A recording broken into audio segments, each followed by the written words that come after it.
Moving your office, library, factory or warehouse? With Allied Pickford's Business Relocations Melbourne, relocating your business and office equipment is a smooth and seamless experience. So relax, we carry the load.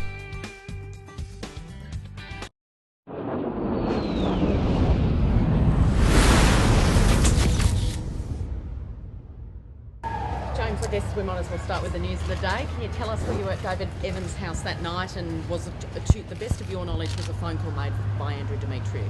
Yeah, I was at David's house that night. I think myself, Bruce, Danny, Ian Robson, David were all there, and yeah, Andrew made a call at some stage in that meeting, and the contents of that call were discussed, and I think we've all given our version, or told the truth to ASADA, and that'll come out over time. But as we've said all along, there's an ASADA investigation going on, and we'll stay within those guidelines. What was the nature of that phone call? I think that I've told the truth to ASADA, and I know other people have as well, so that will come out over time.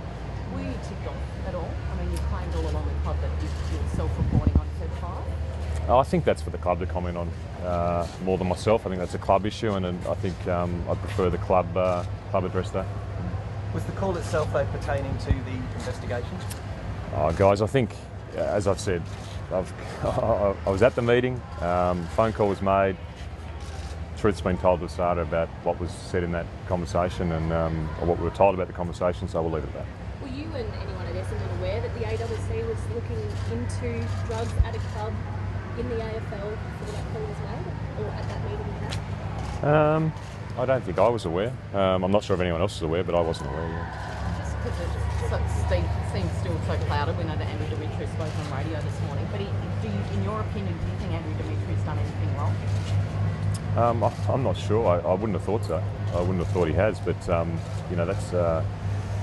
I'm not the AWC. I'm not the ASADA. I'm a football coach and trying to coach a game of football tomorrow night. So if we can get onto that, that would be fantastic. James, I guess it's been a long time since you've been involved in a top of the table clash so late in the year against your arch rivals. Is it a bit of a different feel around the club this week?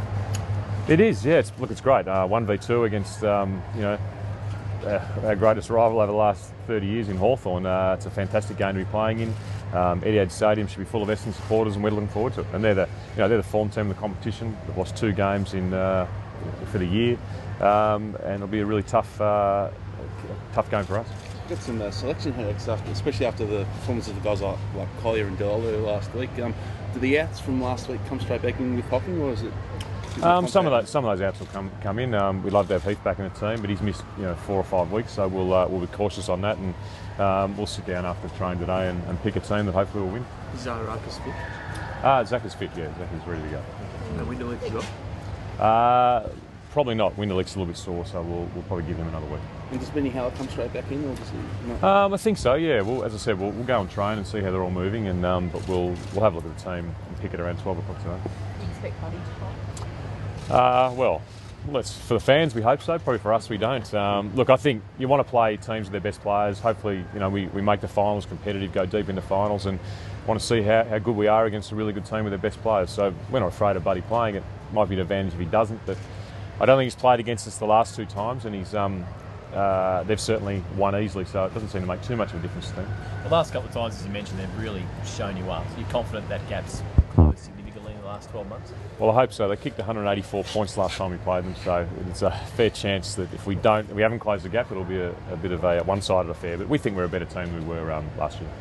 Do you think you've got your forwards and backs settled, like your tools, or do you think the next 6 weeks you want to get them settled before forward? I think that's a rhetorical question, isn't it? They're certainly not settled, but they're playing roles for us, and we're trying to find out what the best mix is, and so we keep improving as we go along. But yeah, we'll try and settle that down over the next 5 or 6 weeks. But injury plays a role in that, and form as well. Will Hurley start Ford and Carlisle back this week? Or no decision yet? Can't tell you that one. We'll wait till after selection. Does top spot motivate you? I would love to be top spot, but it's more just about playing enough or winning enough games, to get in the finals first of all, then get in the top 4, and we'll go from there. We need to win a number of games still, and we've got 6 very tough games ahead of us. So we're looking forward to those games. But obviously every club would like to be on top of the ladder, but more importantly, it's getting our game right and getting our players ready to play finals. And just Joe, do you still expect him to miss four matches at this stage? Job's a chance for next week against Collingwood, but we won't take any risks with him. We'll wait and see how he is during next week.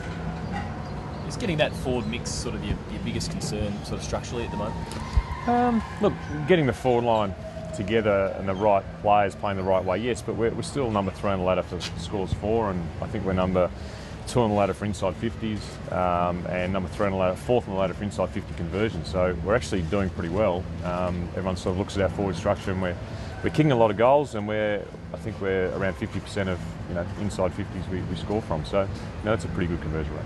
Have you had a conversation with Dustin Fletcher about what his plans are for next year? Yeah. We've had a couple of conversations, and Dustin will keep playing and make his decision as he goes along this year, and we're putting him under no pressure to make that decision.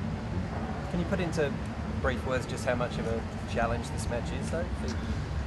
A challenge. Oh, they're the best team in the competition and have been so far this year. So that's always a huge challenge, and we need to be our best to be competitive against them. It's terrific for our players to keep playing against good teams in front of big crowds on big occasions, and we're looking forward to that tomorrow night.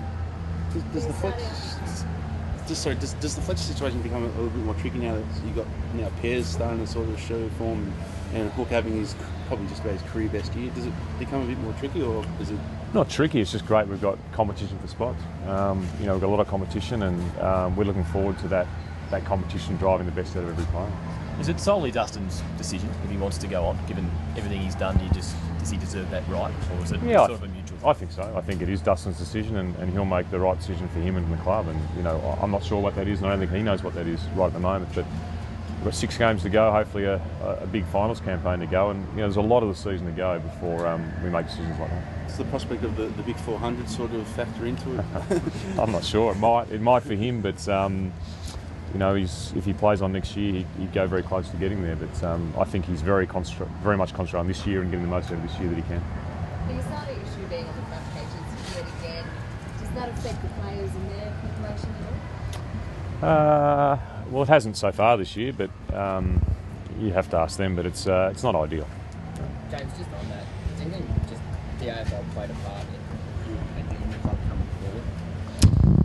I think I've answered that question, and I'll leave it at that. Thanks. What about Brad Scott made some comments yesterday saying he'd be happy if they finish 9th to take your spot in the top 8 if it didn't work out for the Essendon footy club. They seemed a little bit premature. What are your thoughts? Probably a bit premature at the moment. Yeah, we're very confident we're playing in the finals, and we'll leave it at that. Can I just ask, there was an article in Sydney papers earlier this week that the AFL and Asada had worked to guarantee sanctions and outcomes for the players. Have you been given any guarantee about what the players will face? No, we've been given no guarantee, and you'd have to talk to the AFL and Asada about that. It's not something I'm aware of. So just to clarify, are you saying the AFL didn't have anything to do with the club's decision to self-report? I think you have to talk to David Evans and the AFL about that. All right. Thank you.